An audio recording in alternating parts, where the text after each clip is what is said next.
My fully female 18-year-old daughter Ava dropped out of high school after getting pregnant by her then boyfriend, who's 19.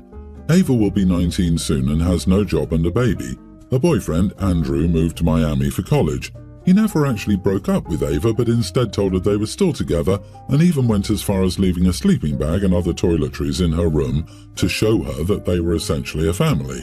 Now he's changed his number and blocked Ava on social media after accusing her of cheating, so this couldn't be his baby. He ignores all communication and offers to prove he's the bio dad. I've been helping Ava with the kid, but here is the situation. I'm a single mom and Ava is my second child of 3. My older daughter, 20, lives at home, but works weekends as a barista and just got a job working 3 hours a week doing QuickBooks for a church, all while studying to be an ultrasound tech. She pays $150 a month in rent. If she wants new clothes or to eat out, that's all on her. My youngest son is a tween and it's obviously my responsibility to pay for what my ex's support payments won't cover. However, Ava seems to think that because she technically can qualify as a high school super senior, she's essentially still a high schooler who can come home and expect her food, shelter and new clothes, plus fun expenses are covered, no questions asked. She thinks the biggest problem with Andrew going silent is that he's a jerk and she believes some college girl has stolen him away. That is not adult thinking, and I'm worried that Ava will never get it if I don't spell it out for her. I told her that she has to show me concrete proof that she's working towards a GED and then, if she passes, some sort of useful certification, in which case I'll let her stay for free, or she needs to get a job. She can ask her sister if any restaurants are hiring, if a gym needs a front desk clerk, whatever.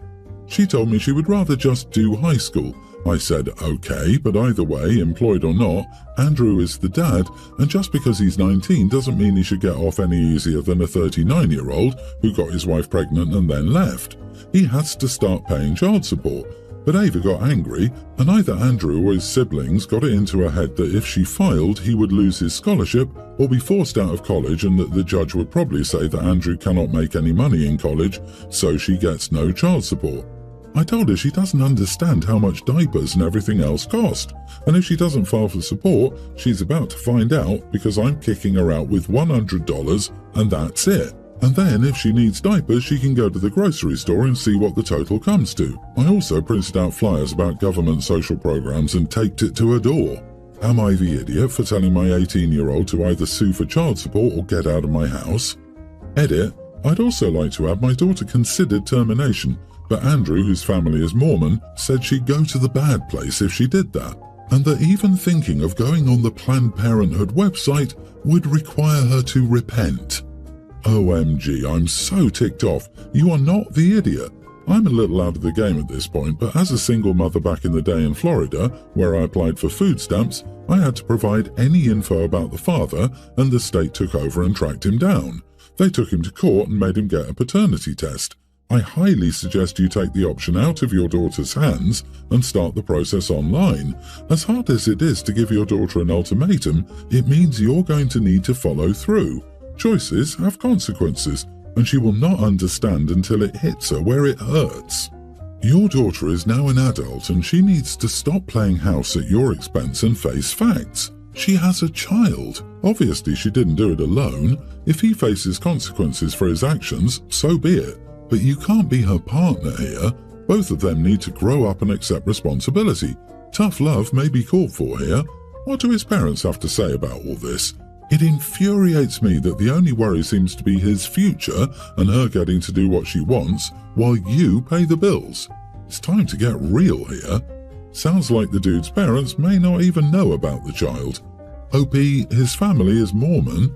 The play might be to speak to their church about the upright young man who is abandoning the child he fathered out of marriage. That might put more pressure on them to settle. This right here. OMG, if you went to their deacon, I can guarantee he and his family would be ripped a new one. If they didn't correct the problem, they might even be shunned. He's avoiding paying child support. He's playing the clean little Mormon boy who was seduced by Eve over there. OP should spread that news far and wide and shame the crap out of him. My brother Harold and his wife Ashley have been struggling with infertility for a while now. They're in their middle 30s, while my wife Erica and I are just entering our 30s. They had 3 different losses. After the later one, my wife got pregnant with our first child a few weeks later. He said congratulations when I informed Harold about it, along with everyone else in the family. They visited me a few days later though and said, "We wanted to say congrats again, but figured we'd ask, were you trying for a child?" I was unsure what they meant, so he clarified that he was asking whether I intended to have a kid. I replied by saying yes, and he looked shocked. He said, "I can't believe you did that."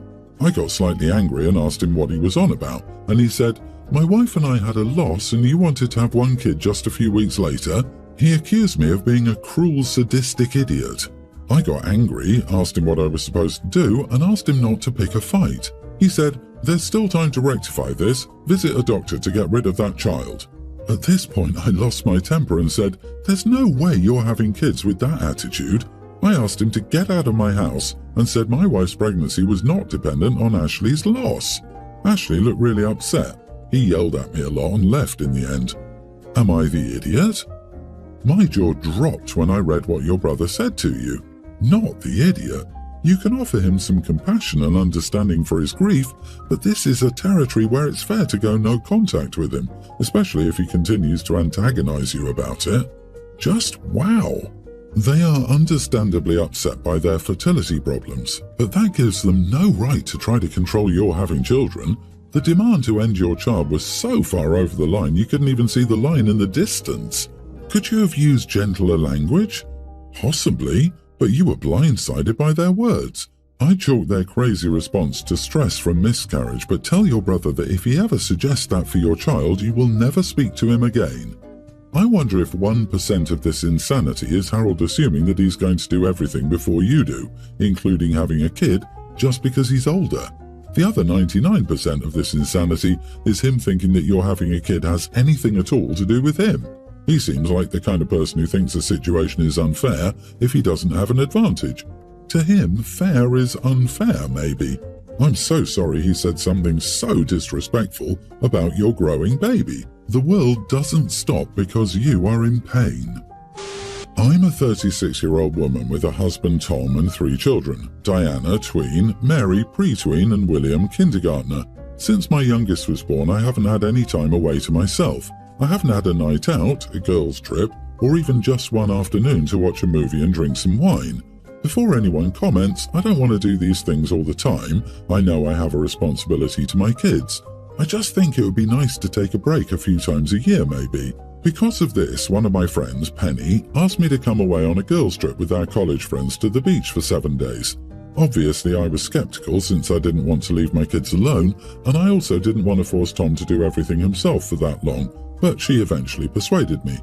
I asked Tom about this, and he said I should go. He would handle everything around the house. He didn't seem worried, so eventually my worries faded too. I got very into the idea of a stress-free trip, so before I left, I told him only to call me for emergencies. He agreed. But once I left and I was having a good time with my girls, Tom began calling me at least 7 or 8 times a day with the littlest things. Things like, "Oh, Diana can't find her hairbrush, where is it?" Or, "Where's the salt and pepper?" Or, "What's the name of William's kindergarten teacher again?" This went on for 3 days. I kept reminding him he agreed to only call for emergencies, but he always brushed it off. Eventually, I got sick of his calls because Tom promised me a stress-free trip, so I just turned off my phone. But on the 5th day, Penny approached me and said Tom called her and said I needed to come home immediately.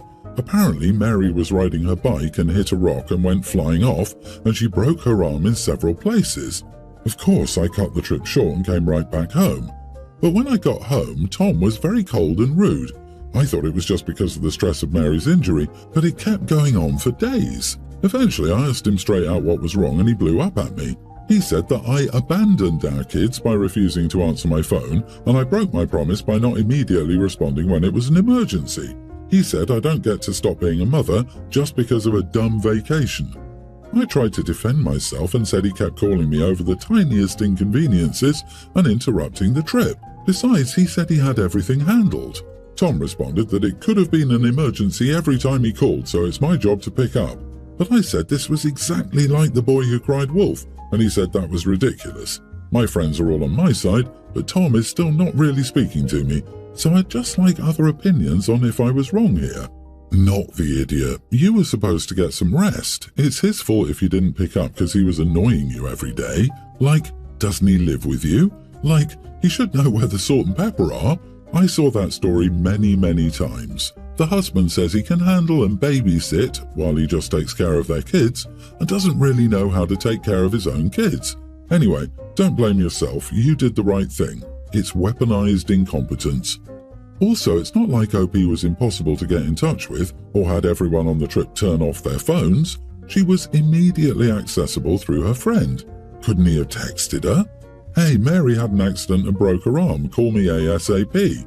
I feel like Tom was being very passive-aggressive. Sure, honey, go on this trip because you deserve it, but now I'm going to bother you multiple times a day so you can't enjoy yourself. Your husband is the boy who cried wolf. Ideally, you'd have explicitly told him, I'm turning my phone off. If it's an actual emergency, contact Penny. But to me, that's the only thing that you did wrong. I assume your husband is upset because this week showed him how much he can't do what you do in the family. He's probably been gone for a few days here and there, but it's never impacted the family before, while you couldn't be gone 24 hours without him having to ask you questions. The alternative is that he kept calling not because he was incapable of parenting on his own, but because he didn't trust you away from him. My 19 male brother, teen, broke both of his arms in 2 unrelated incidents that took place a week apart from each other. He now has 2 long arm casts and can't do anything alone. Our mother, 45, who raised us alone, has been helping him out. Yet now she has to go to another state to be with my grandmother, who just entered hospice care. I understand it's important for my mother to be there, but I told her she should make arrangements for some professional caretaker to tend to my brother while she's away. I don't mind cooking for him or feeding him, but I don't want to care for him after he goes to the bathroom or bathe him every day, and neither does he. It's just too weird for 2 brothers to be in this position. My mother can't understand our discomfort. She says I'll be home anyway. True, I'm already on a break from college, and I won't start my new job until next month, and she thinks I'm just creating additional stresses and financial difficulties by pushing for hired help.